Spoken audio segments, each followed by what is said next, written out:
Hi, beautiful souls. This is Sadhana and welcome to my channel. Today I am doing my first deck mods video. And so I would really like to take my time and share some experiences with you, both the successes and the flops, the reasons why I do this and the reasons why I would caution against it.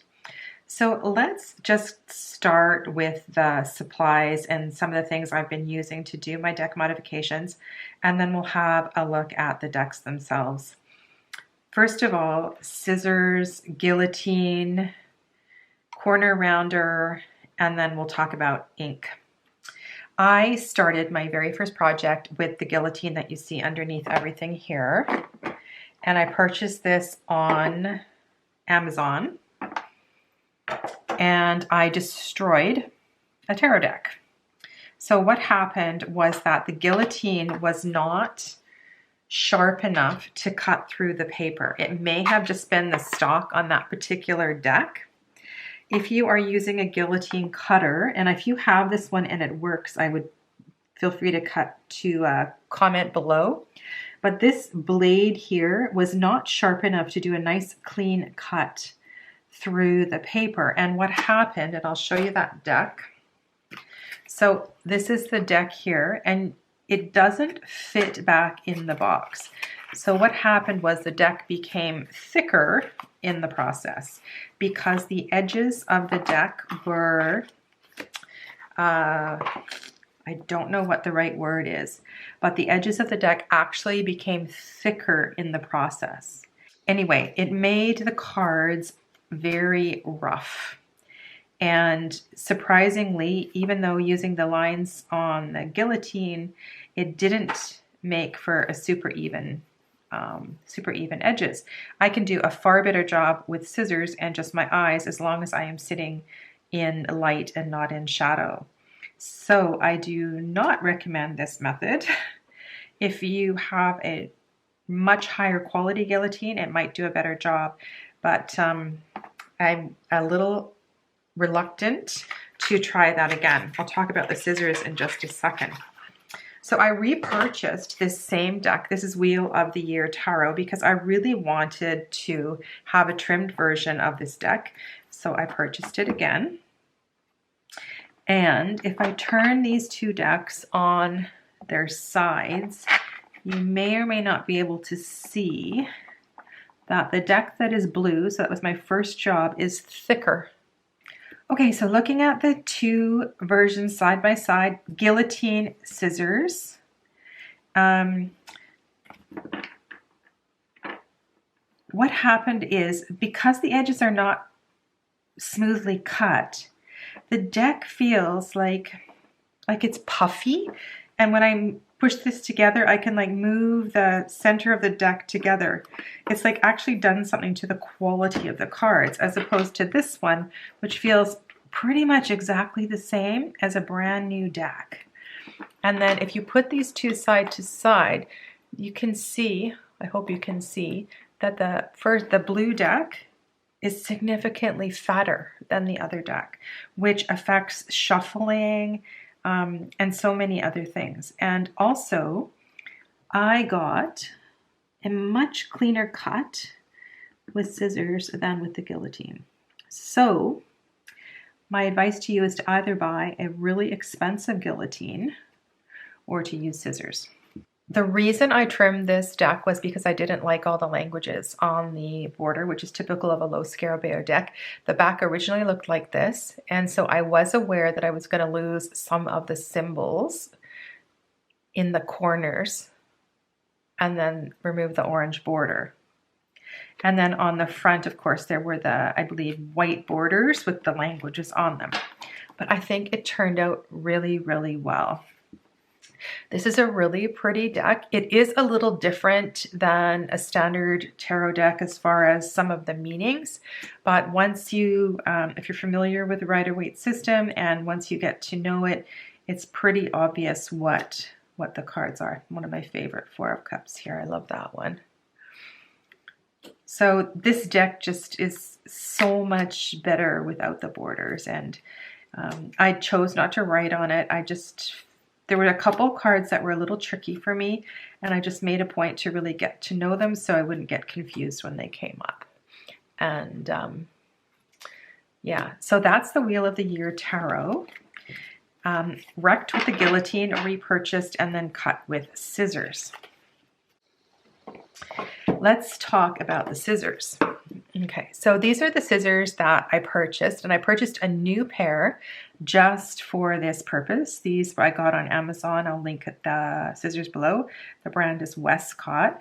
And you would think by looking at these scissors that they're a little too chunky for doing this, right? They're not super thin, but I think it has to do with the angle of the blade, and they just cut really, really well. So I keep my eye on the inside of the blade as I'm cutting. And when you're cutting, always make sure you are look where you're cutting to, right? So you want to, it's like when you play ball, you kind of watch where the ball is.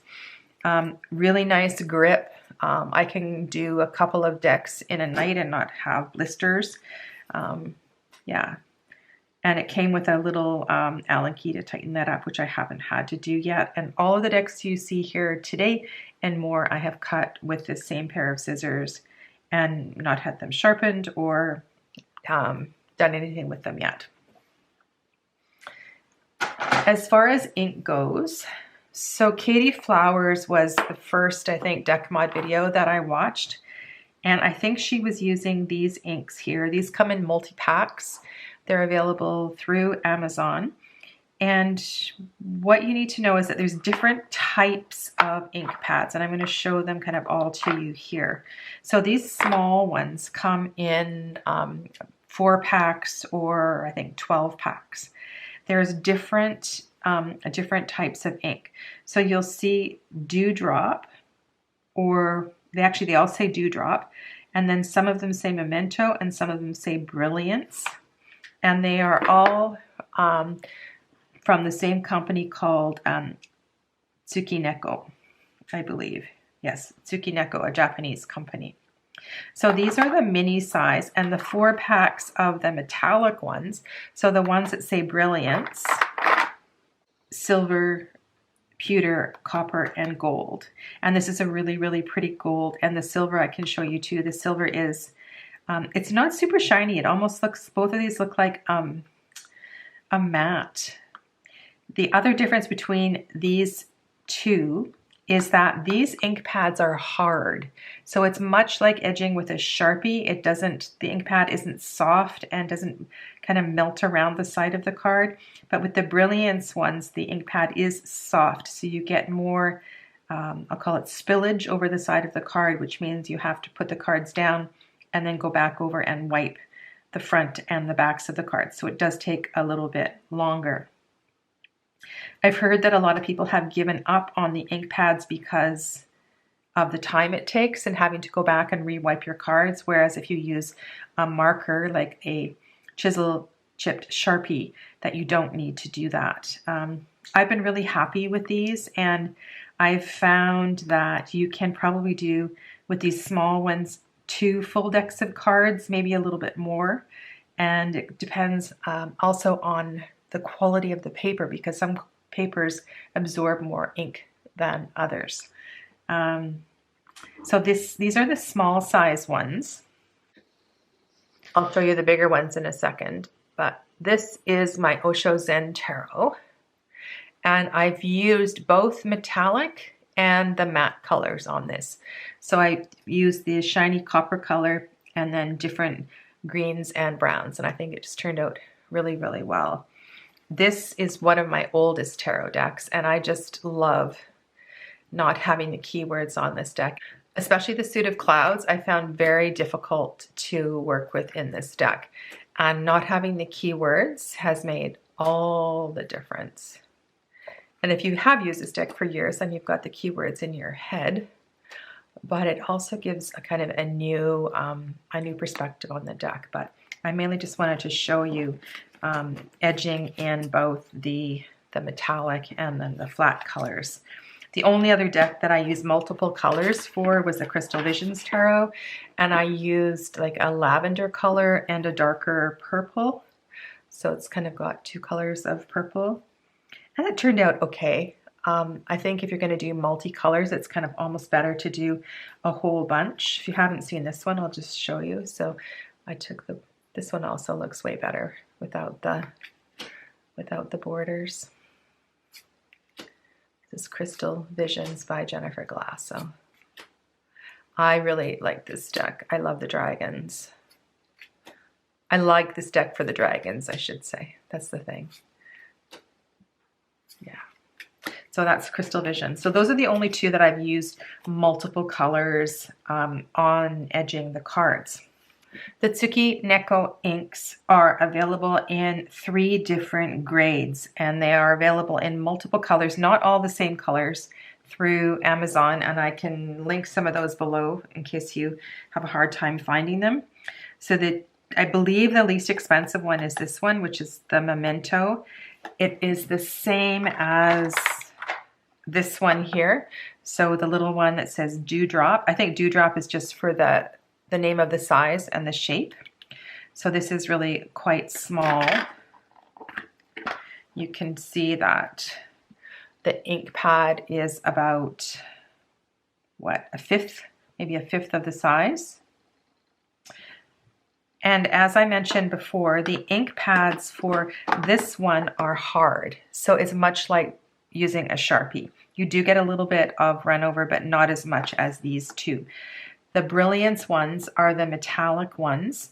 This one is Moonlight White, and I purchased this one to actually edge a white deck, and it didn't really do the job. I edged my Line Strider Tarot because it was getting kind of dirty, and it did clean it up a bit, but it didn't give the coverage that I wanted exactly. So I'm not sure how to get a white, you know, to turn an edge from gray to white. This one here, so this Brilliance one, this is the same grade as the gold and the silver, pewter, and the copper, which I used for the Osho Zen Tarot. And the Brilliance, I did purchase a bigger gold one, and this one is still quite soft, and I've edged, oh my goodness, maybe 4 or 5 decks, and it's still got lots of ink left in it. The smaller ones, I would say maximum 2 decks, a deck and a half you're going to get out. You can also buy refills to fill up your ink pads. This one here, which is a deluxe version of these ones. So this one is called Elderberry. I don't believe I have a small one to compare it to, but these ink pads are also soft, and so they slide along the cards a lot easier than the hard ones. Let me show you what I mean. So with the Brilliance ink pads, as well as the Memento Luxe, the ink pad is actually soft. So can you see when I press it in, it's actually spongy, and it slides really nicely. It's easy to go down the edge of the card and then just gently press it into the corners. You want to make sure that you've got all of the, you know, the whole side of the card done. Even though I've used this ink pad quite a bit, it's still spilling over to the sides. So I would have to wipe this card. And remember, this card has not been trimmed, so it's very different edging a trimmed card than a non-trimmed card. So if you're just edging cards that you haven't cut, it will be way easier job because you don't have all these little fibers in the way. Now this one, so this is the one that says Memento on it. So whether you're using the mini size or you're using one of the large ones, it's the same. The ink pad is not spongy. So just like a Sharpie, it feels a little, I don't know how to describe, a little sticky. So especially if you have little kind of nicks or you haven't cut them really well, you want to make sure, because it doesn't slide as smoothly as the spongy ones. It feels different. And again, you can see a little bit of color on the sides, but it is not as messy as, these ones are not as messy as the spongy ones. So that is one thing I wanted to share with you. I also have quite a few different colors from the Tim Holtz ink pads, and I can link those as well for you too. Now these also are hard. I don't believe he has metallic ones. I have Dusty Concord, Walnut Stain, Antique Linen, Black Soot. I think I have a couple other ones as well too. And just like the Memento inks, these ink pads are hard. So you have, they're not as messy as the more spongy type ones. And they cover beautifully. I will talk about my corner rounder in a few moments as well too. Things you have to be careful of when you are deciding whether or not you want to edge a deck. So this is one thing. It has to do with the layout at the printer. This is Colette Baron-Reid's Wisdom of the Oracle. This is Pixie's Astounding Lenormand. So Hay House, US Games, completely different cardstock. But I had a similar experience with this. I, for a long time, wanted to trim this deck because let's just look at the cards first of all. Taking off those white borders gives this deck a whole new look, and it just, I don't know, it's just brilliant. I'm so glad that I did this. However, this is one of these decks that was not perfectly aligned at the print. So what I mean is the picture on the front was not perfectly set with the back. So if you have a look at the backs of the cards, you can see there is on many of the cards some white space.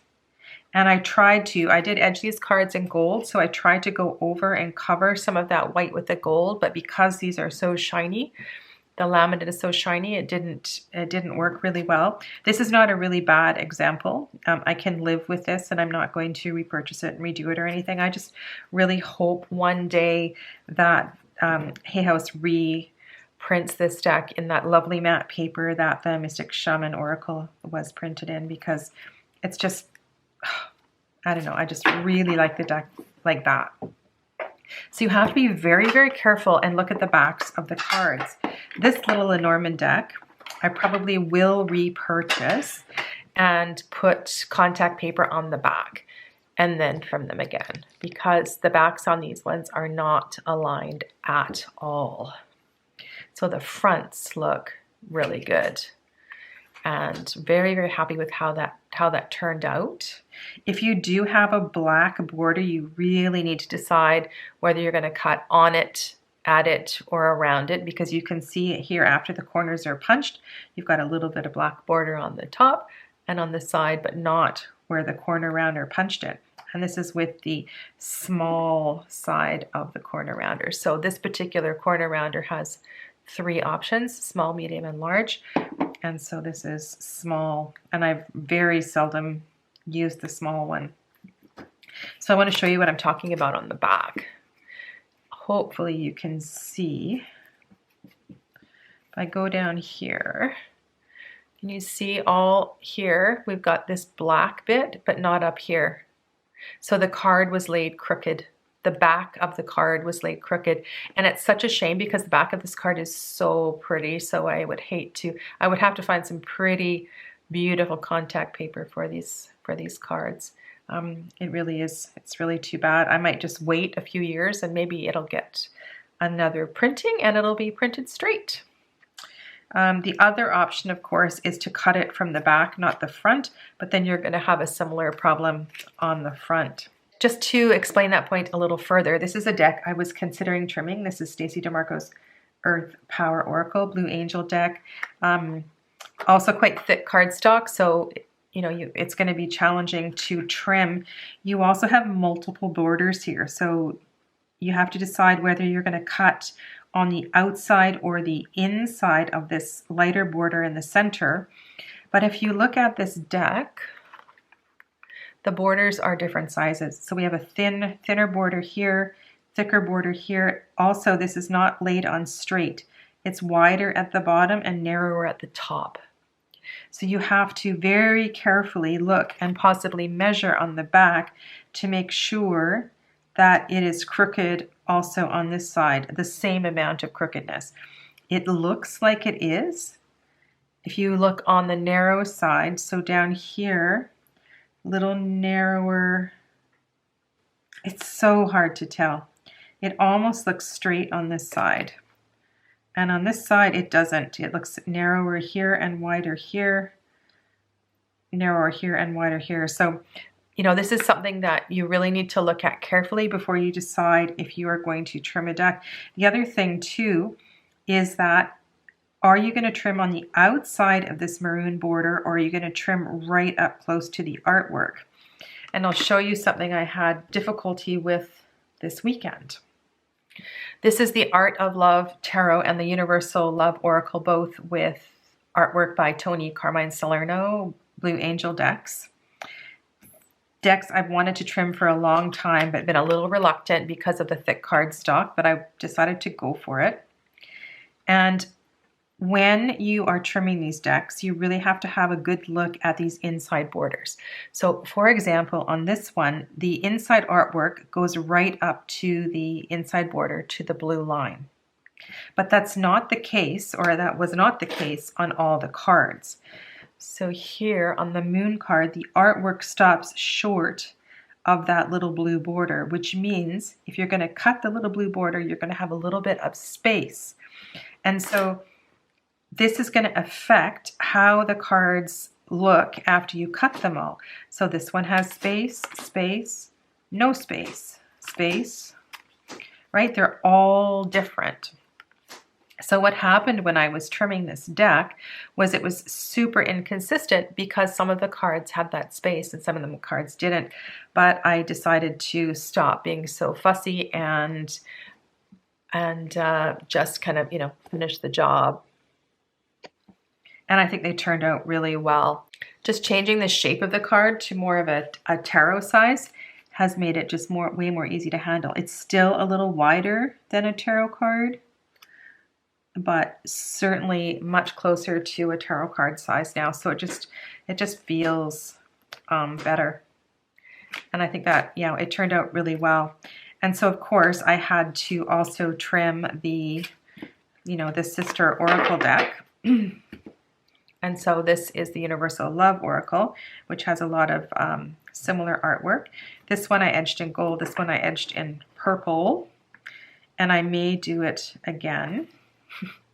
I don't think I used the soft ink pad on this one, and I know it would have done a better job if I'd used the softer ink pad than the hard ink pad, especially with the inconsistency in the cuts. And so this is what it looks like now, with no borders. You can really see the difference in his artwork over the years. It's just such a beautiful card, Golden Path. So now I can put these two decks on the table and they're not so, you know, enormous. This was my first attempt at cutting Blue Angel decks, and I'm probably not going to cut too many more because of the cardstock. It is a little more challenging. Okay, there are other reasons why you may not want to trim a deck. This was a deck that I was not connecting with. I don't know whether it was because I have a hard time with oversized tarot decks. I love it when they are more of a standard size. This is Tarot of the She, which had large black borders, and hard to connect with the artwork because of the large black borders. But the reason I'm showing you this here is because I think it's really important, if you are going to mess with the energy of the deck, you need to weigh the pros and the cons. So these card backs have a glyph on them, which is an integral part of the deck, an integral part of the energy of the deck. And in trimming the deck, you can see that I cut off a little bit of the glyph on both sides of the cards. And to me, that doesn't feel right. It feels like almost sacrilegious. And I was very, very worried about doing that. And I felt really bad about that after the fact, after I realized how much was being cut off. However, I don't think that it has affected how the deck reads at all. And I feel way more connected to this deck now than ever before. I feel like I'm getting really accurate and sensitive readings. Having cut the borders, just the borders off the side, you see I left the top and the bottom. It's just given a whole new freshness to this deck. And so we changed this enormous oracle size deck into, into tarot size. So it's about the same width as tarot and just a little bit longer. So I'm really, really happy with this. But like I said, I was very reluctant to mess with the backs like that. But it hasn't affected how it's reading, so that's awesome. Another example is the Druidcraft decks. So whether you are talking about the Druidcraft Tarot, the Animal Oracle, or the Plant Oracle, it is a similar issue. I have all these different versions here. I bought different versions because I wanted to see if there was a difference in the cardstock quality, and also wanted to see the different guidebooks and what information was in the guidebooks. So these two, I just have the cards, and this one I have the larger guidebook, which I would highly recommend because those larger guidebooks are amazing. So in the Plant and the Animal Oracle for this deck, you have a similar back. They're just green and blue, and they're exactly the same size, and they both come with a few extra cards. And these extra cards have blank space, so you can do a drawing, or you could even paste a collage on here, and then the space for the name. And when I trimmed the cards, I trimmed off this entire border, and then on the bottom I left the name. And then there's a tiny, tiny blue bit at the bottom, so I trimmed that off as well too. So you can see what the card looked like before and after. So it gives quite a different effect. However, later on I was reading in the guidebook, and I'm just going to read you because I don't want to paraphrase. In the border of the Druidcraft Plant and the Druidcraft Oracle, and I'm assuming in the Tarot as well too, built into this border, there is a message. The guidebook says, the border conveys a message in Ogham, the tree language of the Druids. So essentially, in cutting off the edges of the deck, you're cutting off some of the energy of the deck. And I don't know how I feel about that. Part of me thinks, oh my God, why did I cut off the edges of the deck? Because now the deck the energy is dissipated and it's not going to read the same. But then part of me thinks it was just too much of a border for the beautiful artwork of Will Worthington. And I have mixed feelings. So this is the Animal Oracle. The other thing, just in case you don't have these decks, I don't have a sample of the borders for the Druidcraft Tarot. But the color of the Druidcraft Tarot is much more saturated than the Oracle decks. And so if you are using them side by side, you might be surprised about the difference in the coloration.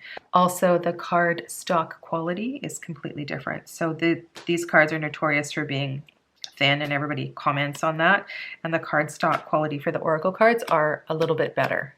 Not quite as flimsy as the Oracle. But I don't know. I think in both cases that they look better without the borders, but there's a part of me that regrets a little bit of losing that energy. And I would have to repurchase and see how, see how I feel about that, which is something I'm not going to do right now. Anyway, that is a consideration when you are, cutting up a deck. This is the Everyday Enchantment Tarot by Poppy Palin, and also a shiffer deck, but it has that, it has a matte cardstock, much nicer cardstock than the older decks. And this one was a hard one to decide whether or not to actually trim or not, and mostly because of the card backs. Kind of a no-brainer from the front, but from the back, I was going to lose a lot in the trimming. You can see on the side here, there is a fairy or a pixie. And so in the trimmed version, the fairy has almost lost all of her eyes and her hands, which kind of feels weird and totally wrong. But when you see the other side of the cards, you may have a different opinion. I edged these in purple. Probably I would recommend edging these cards in multi. It would just look so much better because you can see all the different colors, not so much on that. Well, sometimes you can. Can you see there all the different colors in the back kind of showing through? So I would recommend edging this in multicolors, and I may go back and do that at some point. But it looks so nice. I left the top borders on because I wanted to keep the balance on the back of the card. But I think if you have a deck that has a darker border and you have an option to keep it on the top, it looks fine. So this did not look okay on that Art of Love Tarot because the borders were kind of a soft pastel color, but with the dark colors, it really looks nice with the artwork. And I'm really, really happy with how this turned out. And again, we still have a very large deck here, but at least they're a much more manageable size.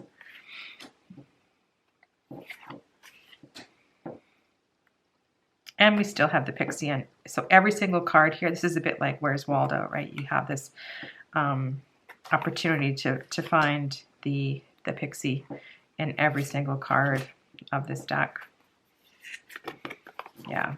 So I think that turned out really, really well. But again, you got to think about hacking up the backs of the cards or ruining, the artist's design. And this is the Dreaming Way Tarot. This is an example of a deck that is a no-brainer for trimming. Very easy to trim, no issues with the back. I edged it in green and very, very simple to trim. You can see very subtle black line around the edge. And so I probably decided to, I don't know, some of them you might see it and some of them you might not. And that's always an issue with trimming borders.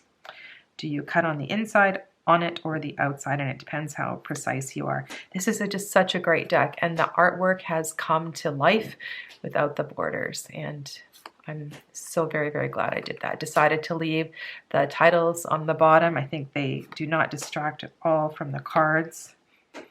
This is a great deck for contemplation because the facial expressions on a lot of these cards are not what you would expect or see in other decks.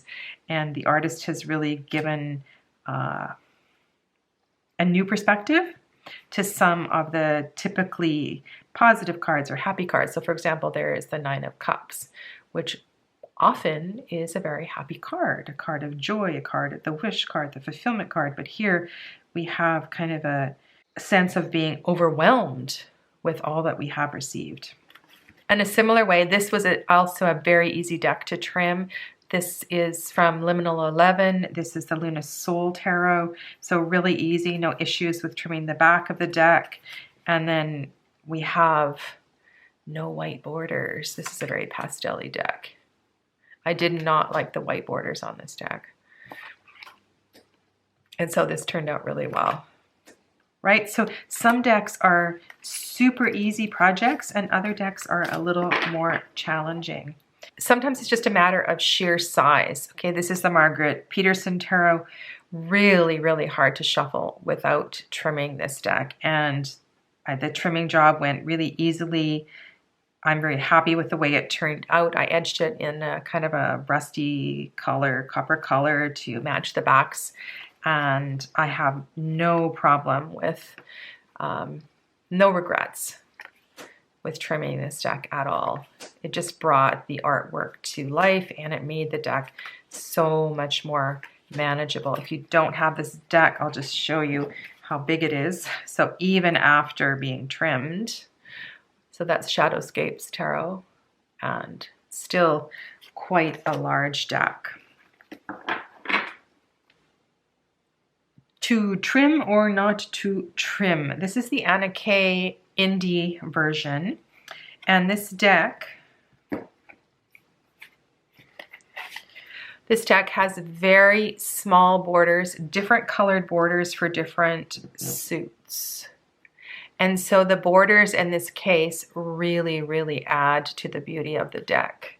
And unlike the Lenormand deck, the artwork does not spill over the borders, but I don't think the borders do not detract in any way, and they kind of add a fun element to the front of the cards. This is different in the mass market version, but in the indie version, I think definitely I would not cut the borders off a deck like that.